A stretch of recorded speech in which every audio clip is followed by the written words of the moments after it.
What is good, OD fam? We are back with some more Gotham Knights content, and in today's video, we're gonna solo the final floor of the Kelvin incident.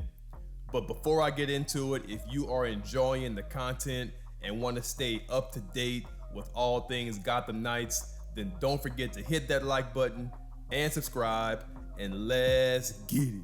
So this video will be a little bit different from my last guide on Heroic Assault, because in my opinion, floor 15 of the Kelvin incident doesn't really allow for a particular strategy. We pretty much fight all three bosses from the DLC at the exact same time, and with the amount of NPCs, the awareness needed to avoid the boss attacks, and still just the overall bad movement from being 30 FPS, it's really hard to make this look clean. So what I'm gonna do is showcase my pick for the best overall character to complete the encounter, the best build to use utilizing new and old gear pieces, and also just some tips and tricks that I found useful to complete this as quickly and efficiently as possible. Once again, Batgirl shines due to her overall affinity to be very good in every aspect of the game, but for this boss fight, it's her combination of high damage and survivability that truly showcases her skills. The second win ability is very useful because, trust me, it will be very hard not to take big damage, and pairing that with high damage abilities like Beatdown and Tonfa Jackhammer make Batgirl the easy best overall pick.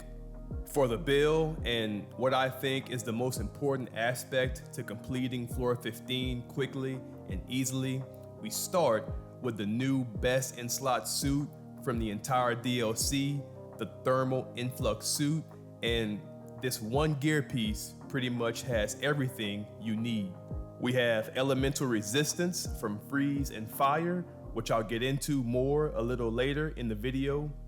We have the ruthless power talent, which might just be the best damage talent in the entire game. We have ultimate power, which gives us even more damage for using an ultimate ability. We have ruthless heal to gain health when dealing critical damage. And the final two aren't very important as we don't want to stay low health for too long, but they both will assist in adding damage while also negating damage. Moving on to our melee weapons, and here we're going to have some choices. My best recommendation is the Undying Tonfa because, as I said earlier, it is really hard to not take big damage, and with this weapon, you will gain a full momentum meter every single time.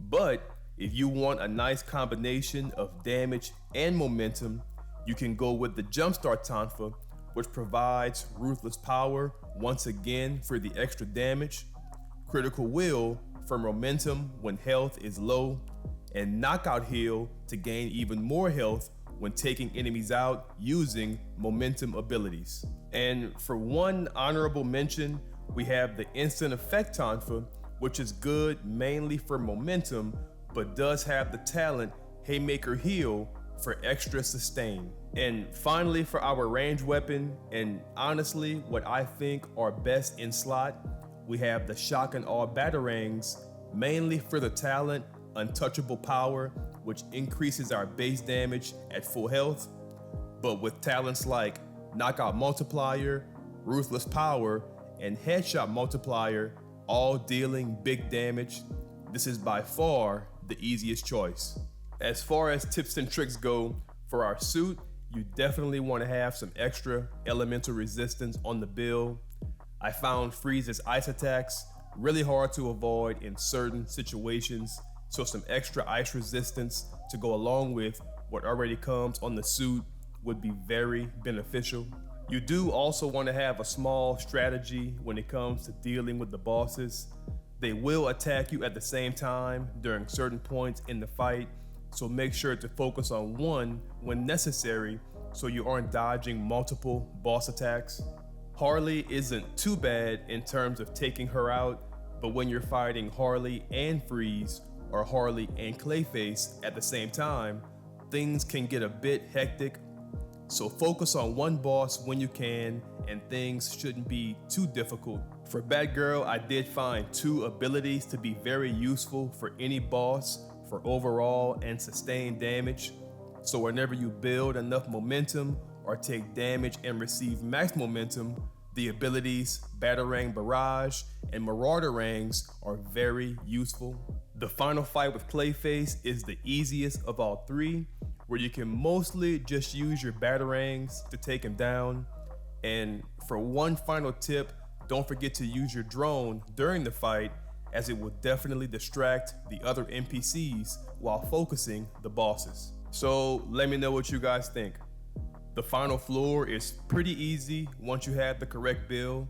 Now, I was playing on the hardest difficulty, and this build is not the absolute best in terms of overall damage output, but in my opinion, has the best combination of everything you need to make the fight as easy as possible. If any of you guys have a better build variation or character pick, let me know in the comment section.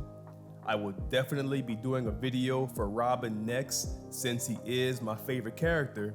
And as far as Nightwing and Red Hood go, if enough of you guys want to see it, I'll definitely work on those as well.